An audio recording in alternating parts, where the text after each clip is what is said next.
whatever it was. But the next day, that loaf of bread was maybe 10 marks. Okay?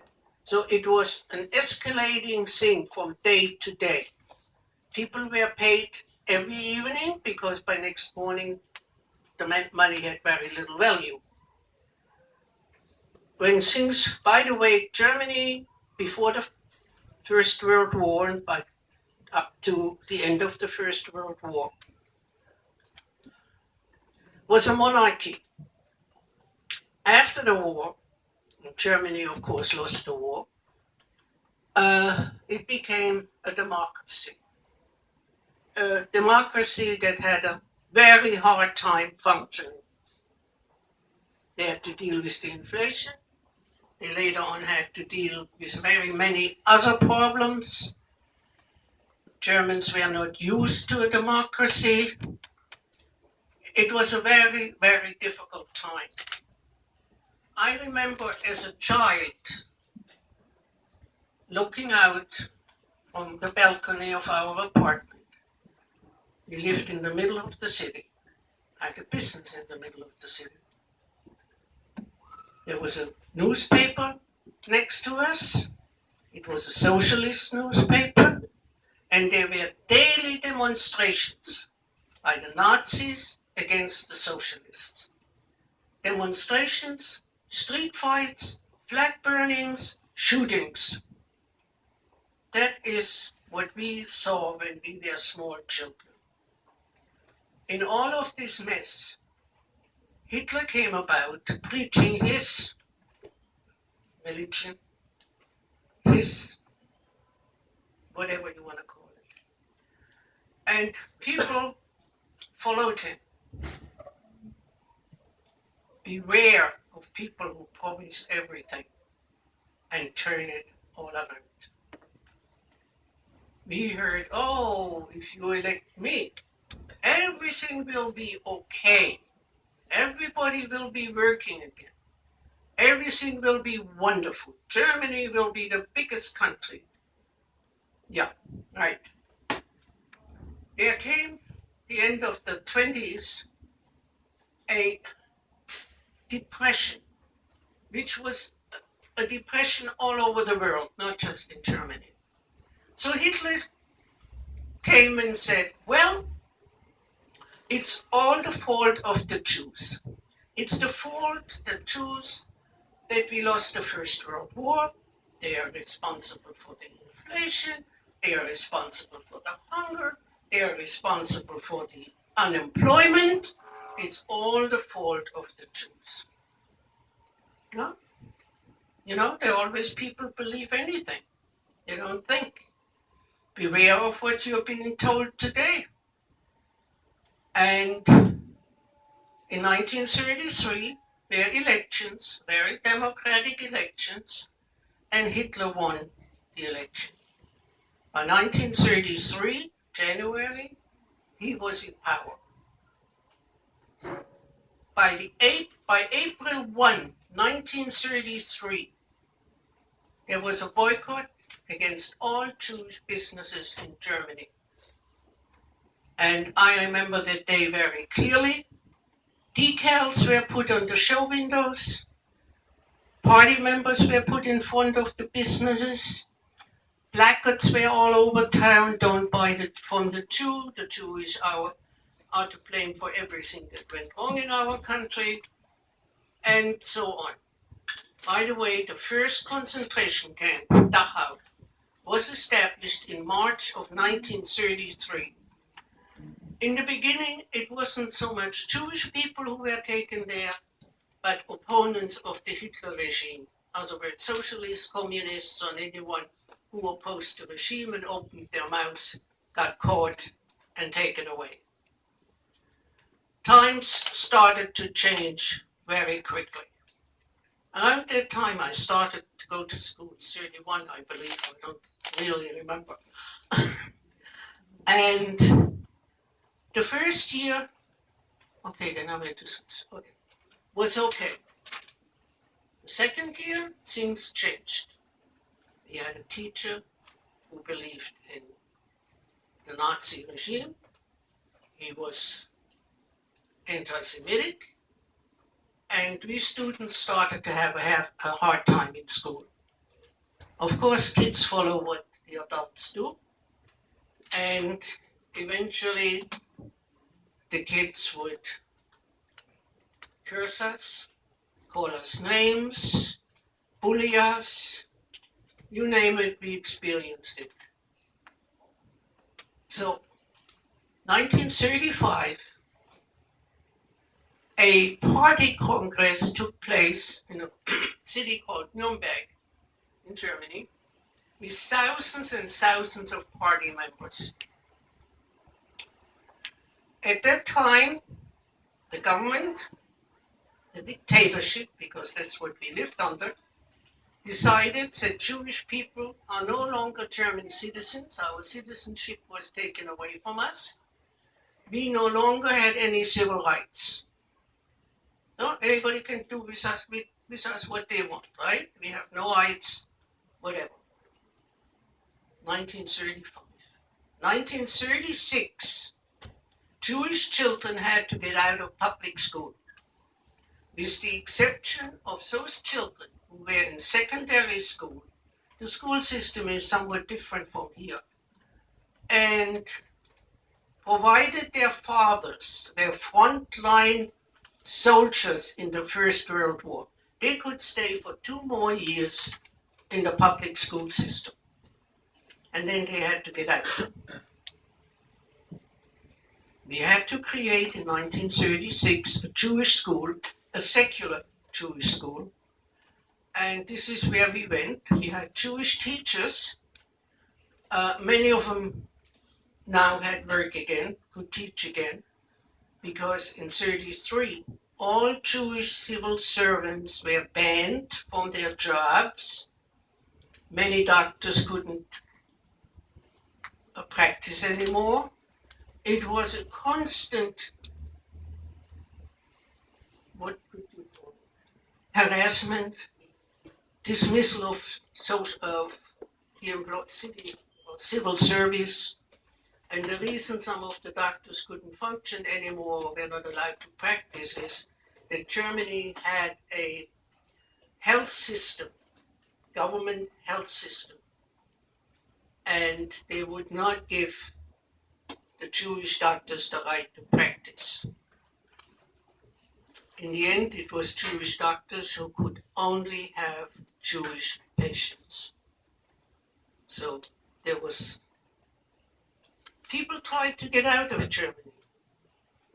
Absolutely. Many did.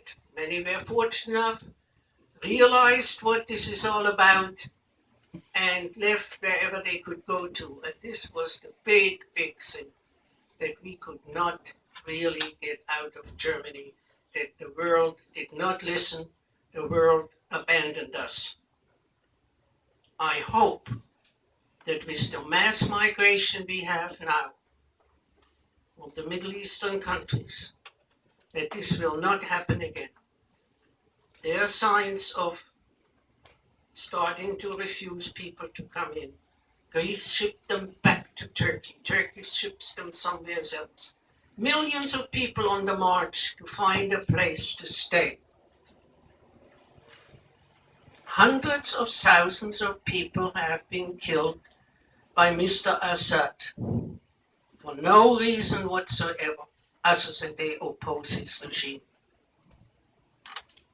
So we go back now, let's say, to 1938.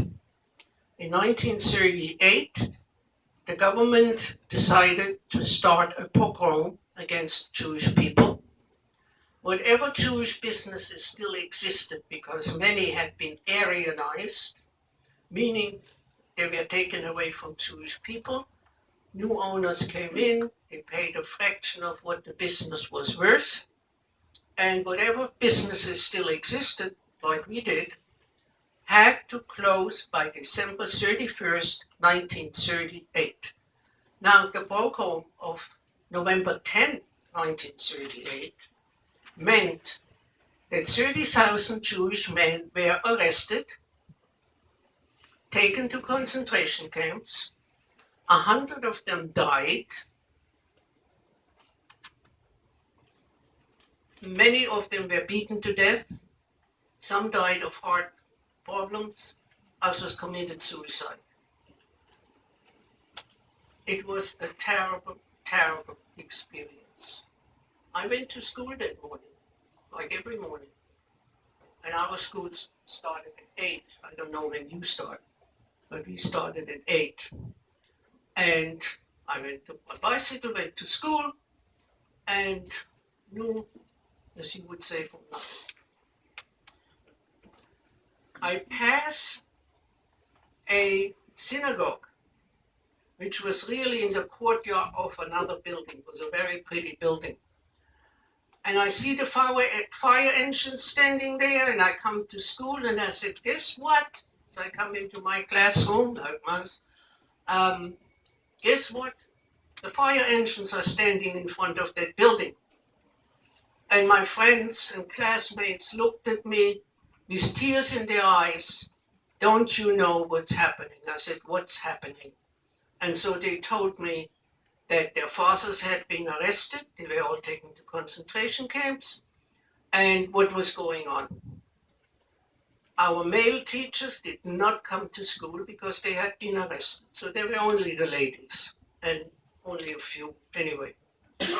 So here we sat in our classroom without a teacher.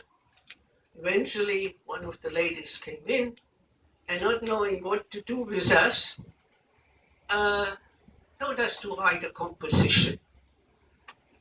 Composition about our summer vacation. It's now November, right? November 10th. And it didn't sit well with me.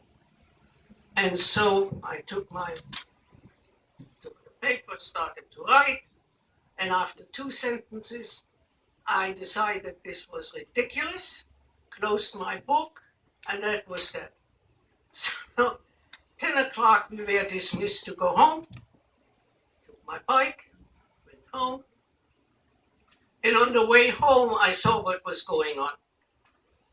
As I approached our building, or the building we lived in and had the business in, there was a store next to us that dealt in carpeting, oriental carpeting, which is handmade stuff, okay? The Nazis had not only broken the windows, but they had taken ink and thrown it over the rugs, rendering them worthless. The next thing we knew, we had to close all our businesses by December 31, 1938. What the Germans had also done between the summer and that time is said we had to have ID cards, and I have one over there. Top right. You can look at it later on. You can ask. And we were given the additional name, first name of Israel and Sarah. Okay, so you were Albert, Israel, whatever, right? And I was Hannah Sarah. We were fingerprinted, and the picture had to show the left ear as an additional identification mark. It seems that nobody has identical earlobes. They're all shaped a little different. So that was another way of identification. We had to carry these papers at all times. Okay, 38, November 38 was a horrible, horrible day. One cannot really describe the fear and among the Jewish people, right? They paraded us. If there were Jewish people in Germany who thought, oh, we can write that out, that cannot last forever. Some dictator like that cannot last forever. Well, we now learn very differently. There was the big scramble of getting out of Germany, except there was no place to go to, only for a very few people. America dealt with a quota system. Australia said we don't want the Jewish question. Canada didn't take people. South America took some people.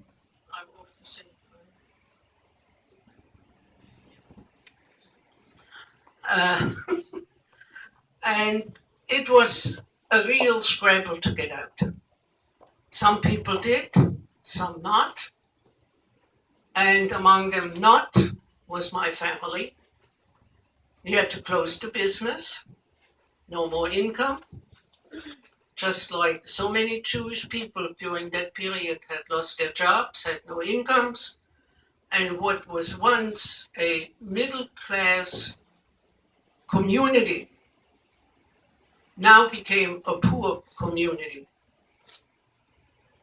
The synagogues had been destroyed. I think 350 synagogues altogether had been destroyed by the Nazis or else put on fire or whatever. And it is very hard to describe to you the fear that pervaded among all of us and the sadness. So we had to close our business. My mother's three sisters, who were dressmakers, had to close their business. My grandmother already lived with us. My brother was lucky to get to this country in 1937. He was then 16 years old. And now what do we do? Reduced income, right? So we all moved together into one apartment, meaning my aunts moved in with us. 6 women, wonderful setup. It's a good thing that my mother and her sisters were, as I call it, joined at the hip. They're really incredible that sisters can be that close to one another and be that supportive of one another to the very end. So they moved all in, business closed, no income, school is out, right? At least for me, because Jewish school only had 8 grades. After that, in our city where I come from, there never had been a Jewish school till 1936. Other cities, bigger cities, had Jewish secular schools for many, many, many years, so they could function for a longer time. Kids could go to school for a longer time. So now, here we are. Comes 1939, telephones taken away, radios taken away, curfews, fewer rations because the war started on September 1939, and smaller rations for Jews. And every day there was something else. Curfews, you name it, we were restricted in our lives. Very restricted. In many cities, people could only go shopping at certain hours, mostly in the late afternoon when the stores were half empty.